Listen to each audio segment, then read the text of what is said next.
Welcome to Focus on Albany. I'm Cynthia Pooler. My guest today is Greg Aidala. And Greg and I are going to talk about, among other things, the speed bumps in the West Hill. So tell us a little bit about that. Oh, good morning, Cynthia. Thanks for having me on your show again. Uh,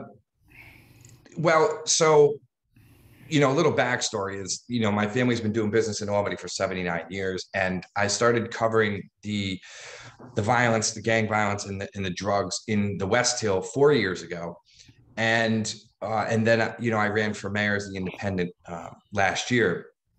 So my main focus was. Because I don't have all the answers and that I feel you got to focus on one thing at a time, was the violence. And throughout the past over 4 years now and through my campaign, the concerns were violence, taxes, filthy streets, lack of communication from the current administration to businesses and residents. And there was never, ever, ever once one person that came forward and said, you know what we need are speed bumps to slow down the speeding traffic. Mhm. So recently, within the past few weeks, the administration had come up with an idea, a pilot program to put speed humps in the West Hill and the South End in Albany, because that's primarily where crime is happening. And I think it's a bunch of smoke and mirrors where they say, we need to slow the traffic down, but they what I feel is and before we get into it more, what's really sad is just last week, in the, we're at June 23rd today. So it was within the week, there was a shooting in the South End and an officer was stabbed. How is a speed bump helping that? It's not. So they're not addressing the right issues. And furthermore, you have this huge ATV problem in Albany that's been going on for darn near 6 years. And the current administration does not want their depleted police force and their good men and women to engage in them. And I could see part of it with the safety, but they're breaking the rules. So I guess these speed humps, are they for the ATVs that this administration allows to ride on the street? Or are they merely there for them to be sort of um, to have fun, jumping on their ATVs, and doing wheelies and stuff. So Greg, when I first heard about the speed bumps, or however you want to phrase it, my first notion was speed bump. That's going to slow the traffic down, and that's going to make people walking on the streets bigger targets because the drive-bys won't be driving that fast, so they'll have more of a insight to shoot whoever they want to. What do you think? well, they've been shooting whoever they want to for years. And so speed bumps are, I mean, I see your point, it's valid, but these speed humps aren't the normal bumps. Like they're those speed humps. So you can go right over them and it's not, you know, clunking on your car of sort. Right. But that's a very good point. But how I would respond to that is they are shooting people in the nighttime, the daytime. It doesn't matter because this administration will not crack down on violence. They won't even acknowledge it. That's the truth. I mean, anyone watching can look that up within the past 8 years of this administration, and they I just don't see that being an area of concern of speed humps when they won't even acknowledge what's happening. That's what's really aggravating people. After we had a murder a few weeks ago on our block, and it was execution style, and I spoke to you about that actually after that happened, and this administration wanted to squash it, and there was no talk of it. No one knew. And then about 4:30 that day, the news called me and interviewed me and wanted to know my thoughts about it. And I said, here it is again. Typical. A murder in the West Hill. And absolutely no one came up to talk to the businesses in person. In person. It took a few days for the mayor to call the the daycare next door to our business where it happened. But no one came up in person. The councilman didn't, and they're gutless. These people take you as an enemy when you want to get involved and help. And they won't sit down and listen to you just because you don't see. They're all about the party and not the people. And this whole democracy in this country has this all screwed up. And it's been that way for a long time. And are you going to fix everything? No. But we have to really start having a mind shift of concerning ourselves with humanity and people over party. Because I've said it before to you numerous times in interviews. When you don't look, the people in the West Hill, especially because that's where I'm most familiar, they want people to show up and listen. I walked the streets after that murder a few weeks ago to talk to people. And all people want is to be heard. And in fact, human nature wants to forgive and also will give the benefit of the doubt if someone would show up. But when you don't show up, you're just saying you don't care. So Albany is in a very bad way. It's only going to get worse if they can't get their act together, because when this administration leaves in a few years now, there is no one groomed. If this is the big Democrat city and hey, we're all Democrats and we don't care about anything but ourselves, people should just pack their bags and either move to the suburbs, which are beautiful in the capital region, or get the hell out of the state. Out of the state, you think it's that bad? I do, 100%. Because look, there's no skyscrapers in the capital region. There's no skyscrapers. Let me be more specific, because the capital region outside of Albany has a lot to offer. There's great education. There is building. People are investing. In Albany, they're not, because it's a difficult city to get anything done, and it's very unfriendly. And there's no skyscrapers. So they always talk about building, ridiculous ramps that lead to nowhere except a different view of the Hudson River. But there's no life. It doesn't even go to a coffee house. It's a joke. It's a farce. And it's smoke and mirrors. They keep doing that, and politicians do that all throughout the world. They'll just they put something up to appease you, but they don't care. If they really cared, you would show up. Look, you want a leader that when there's a concern, especially of a death, to show up in the community and also on the news. Don't be embarrassed just because you want to cover it up so you don't think people don't think bad of the city. Because here's the deal, Albany and current administration. People in the capital region already loathe you. They loathe the city. They loathe how you just are a horrible representative of the goodness that the capital region has to offer. And it's embarrassing. It's the capital city of New York State. So these Democratic and Republican states, right, as a whole, because I'm in the middle, but people got to put that aside and really just focus in the middle and on people. You're in a bad way. New York is in a bad, bad way. And every time I hear these delusions of grandeur on building this and building that in Albany, it's delusions of grandeur. There's no real infrastructure coming in. There's no real industry. And you know what? When I say out of state, yes. I'll give you an example. One of my favorite cities in the country is Nashville. I've been there numerous times. I always have fun, and constantly there are cranes in the air when you see Nashville, meaning things are being built, meaning new economies coming in, more growth, more ideas where they listen. This New York State, it's bad. It's very cold. And they're hacks. I've said that before, and I have nothing to lose. They're not going to make or break my career, but they're hacks. That's how I feel at this point in my life. Mm-hmm.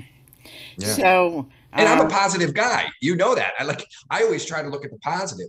But I right. think that, you can talk all this talk, the administration and politics about this is what New York, what we're going to be, and we're going to do this, and we're going to on the forefront of this. I don't care about any of that. And frankly, the people in the inner cities don't care about that stuff. What they care about is safety for their family. And just because they're economically disadvantaged, we should forget about them. That's wrong. That's severely wrong. That's sinful. And until you get crime under control and acknowledge it, just acknowledge it. Mm-hmm. No one's going to come. No one's going to feel safe in the city. Now, you live in the West End. West Hill.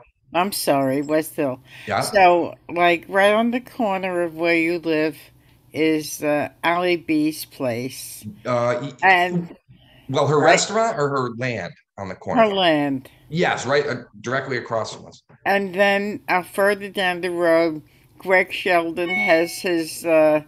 Victory Gardens. Yeah, yeah. Has any of those two people made a dent in making this city any better?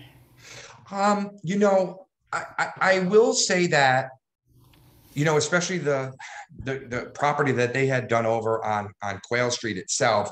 Yes, because I think Allie has got, you know, she's got her mission of trying to feed people that really need it. And I see people every day. They go up and sometimes the cupboard's empty. And then we try to help out if I can run over there and catch them. Or she has that stocked. Greg on the other side of the block has, you know, he did the one corner on Quail above the Victory Gardens.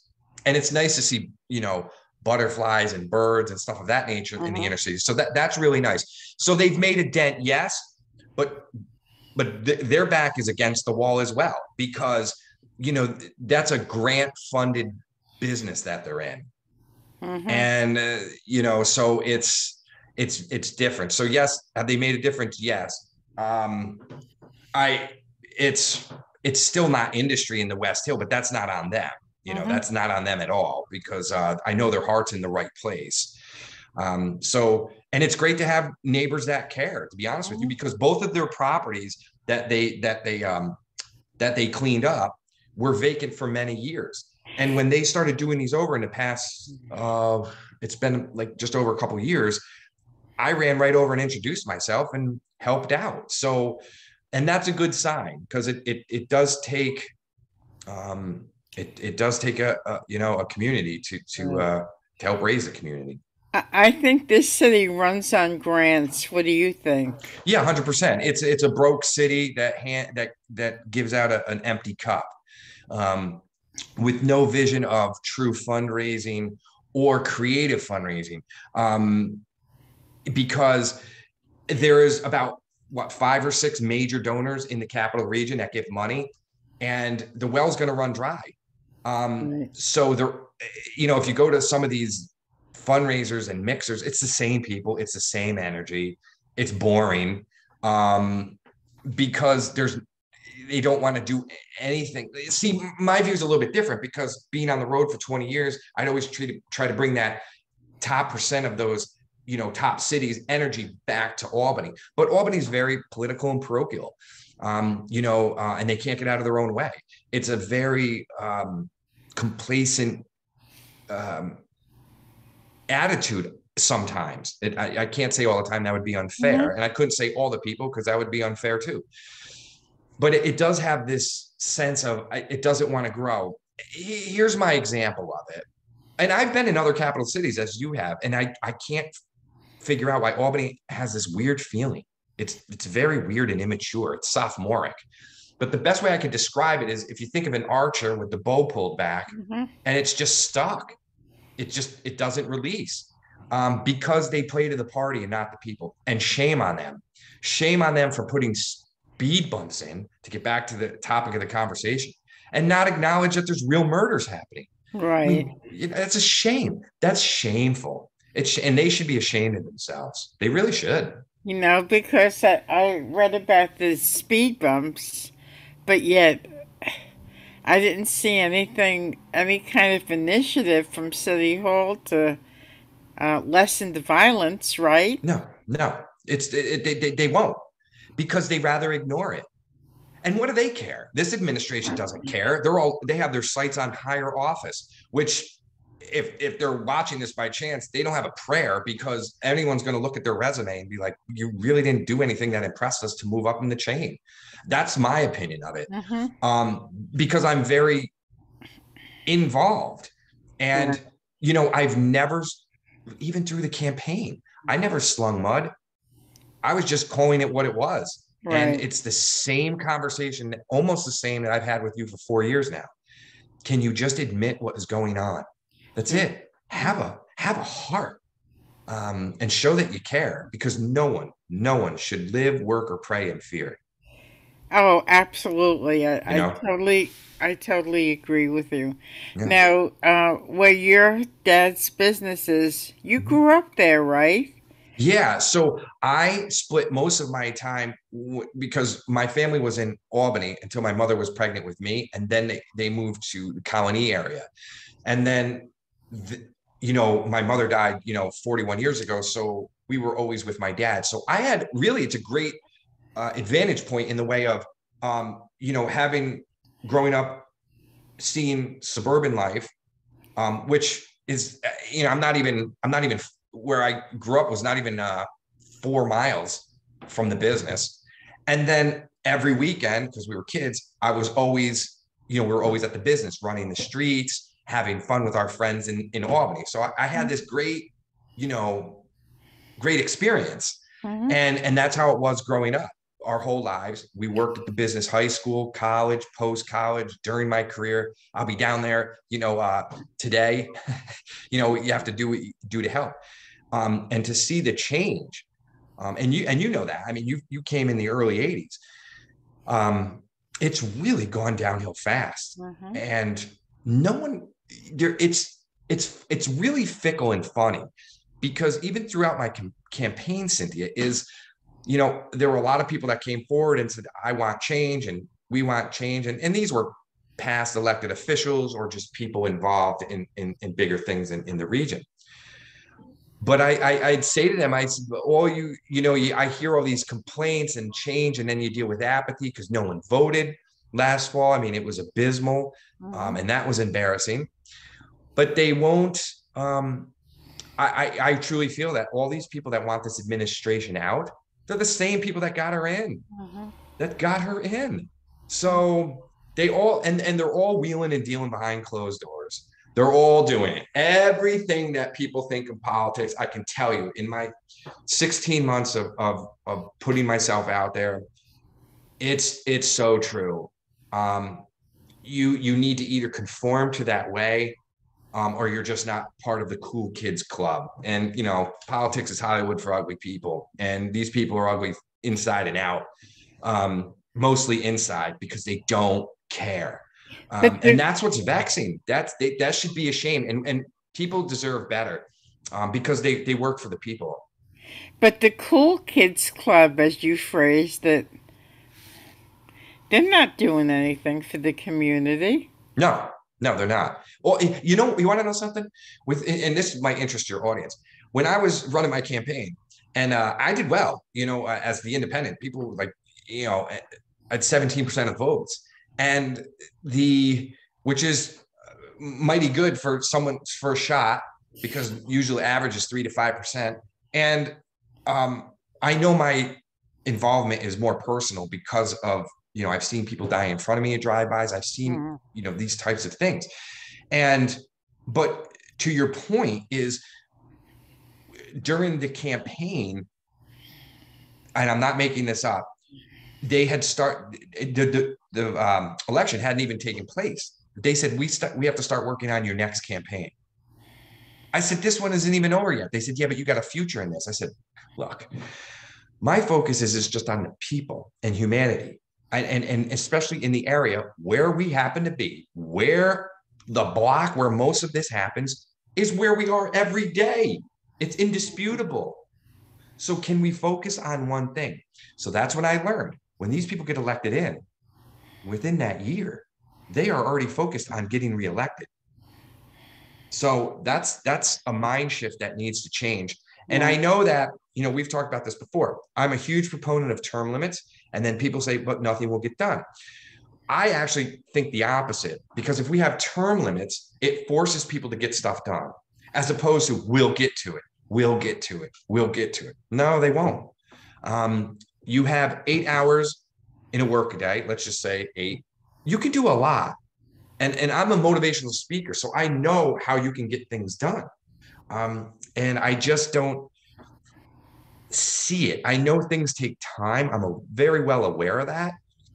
But these simple things, um, in regards to humanity, these politicians, are failing an open book test, and it's really failing the community. You and I talk, we talked during your campaign and we've Mhm. talked since then. And we talked basically about the negative stuff. Yes. Okay, um, say something positive about Albany. Oh, sure, of course. Well, yeah, because being a positive person, no, I don't want anyone to think it's all negative because there's great people. I met a lot of great people in the city that I probably wouldn't have met. Albany has a lot to offer. It's just the politicians that ruin it. They don't know how to celebrate. They don't know how to be open. They're not creative like that. They're mechanical robots, either law degrees or just entrenched in politics and don't know how to run a business in the way of they're just living off taxpayer money. But there's a lot of positive things in Albany. I work for the Albany Patroons. They're in the championship right now. That's a positive thing. You've got, I have a big heart for Swinburne Park, in the West Hill, because I used to ice skate there as a kid. Mm-hmm. You've got great men and women on the police force, on the fire department, great men. I mean, it's just, and these people really, really, truly care. You've got the Empire State Plaza. I wish they could do more, but they don't have the money. But there used to be great concerts there. There is one coming up in July, the band Mo I'm friends with. They're great. You've got What I love about the Empire State Plaza is yeah. all I've got to do is walk down the street and I'm there. Yeah, yeah. That's terrific. It is. It's terrific, and it's nice to when I bring people that have never been to Albany, I'll show them that those areas, and then I'll bring them up to Saratoga, show them the history of Saratoga. Um, I think that a positive thing moving forward is something that's been here for almost eternity is the location to other places in the capital region.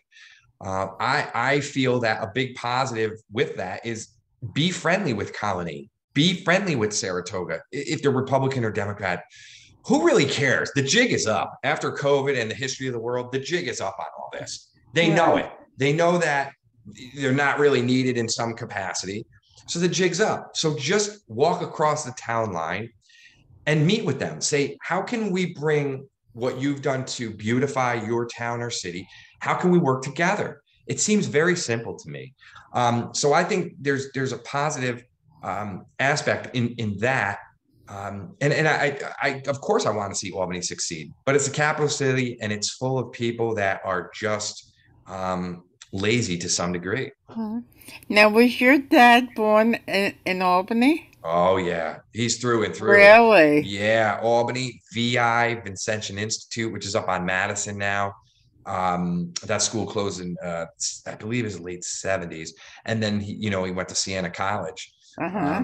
Yeah, so we're through and through Albany. I mean, my grandfather came from Italy. They came to New York and then made their way up to Albany. So we have deep roots here. Um, and I really care. I mean, because if I didn't care, I wouldn't even be sitting talking with you today. So, from Italy to New York, Yep. what was the draw for Albany for him? Well, Albany is, as you know, Albany was a thriving place. I mean, the pictures even in our office, when I show people, they think it's Manhattan, but it's downtown Albany. I mean, the streets are full with people, cars, businesses. It was blossoming. In fact, and to make it on Broadway in New York, you had to make it in Albany. And they always said if your play could make it in Albany, they would make it in Broadway.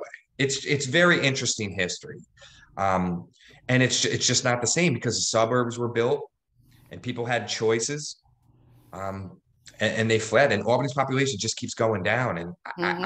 I don't have the panacea, but it just has to start with acknowledging real safety issues, Mm-hmm. and trying to be communicative with the community. Mm-hmm. And since the election, you've embarked on another big career. You're a radio personality now. Yeah, been involved in radio for over 10 years now. And then I got my own show called That's My Time. You can go to that'smytimeshow.com to find out more details of that. It's a live hour commercial free show. Um, on Magic 590 AM and 100.5 FM, and you can Mhm. stream it. And I have really passionate people that are affecting, not only the region but nationally. So it's been a fun ride, and we got some fun things coming up with the show too. Really fun. So has it been extended? Yeah, we are extending it.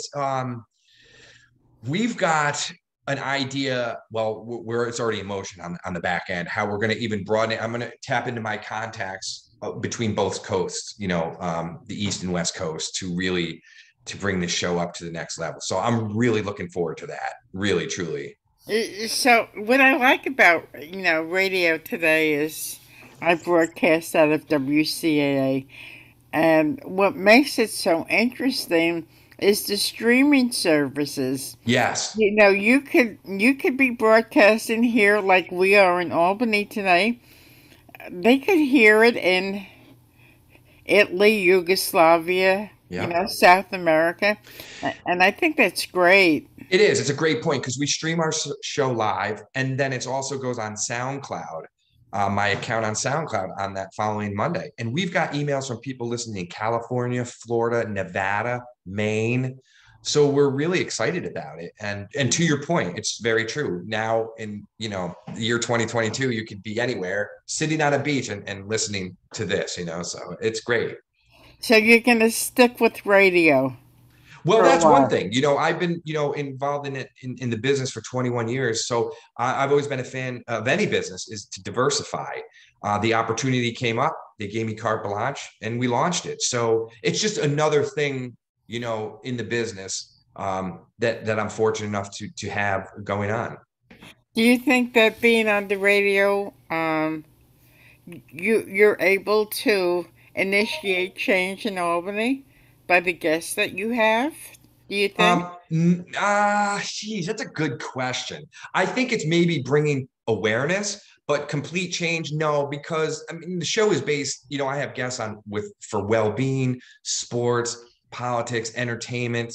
We've had all sorts of doctors, authors, people from the David Letterman show. So it varies. But I'm not trying to. It's the same with you. I'd never try to force anything. Hmm. That's impossible. But perhaps awareness that people can think of it another way. That's what I'd like to be part of because I think that's very, very healthy for an individual and a community. So, in our closing moments, Greg, Yeah, give us your contact information for your radio show. sure. Thank you, Cynthia. So your listeners and fans can go to that'smytimeshow.com. Learn all about me, my sponsors, the show. There's the show's archived there. You can listen to all the shows back to March. And I'm having a lot of fun with it. So yeah, So, you've been doing it now for 3 months? four, right? Okay. Yes, four. Yeah. And you see it continuing, into the future. I do in the way of how we're going to even take it to another platform. Okay. Yeah, so it was great. I grew up on radio, so it's been a great start to form another base of audience and fans. Mhm. So it's been great. So, hopefully, we'll talk again. Yes. And so, you've been listening to Greg Aidala, um, former mayoral candidate in the city of Albany, and now a blockbuster radio personality. I'm Cynthia Pooler. This is Focus on Albany. If you like the show, please subscribe to my YouTube channel. Thanks, Greg, and Thank you, Cynthia. thank you everybody for listening. Have a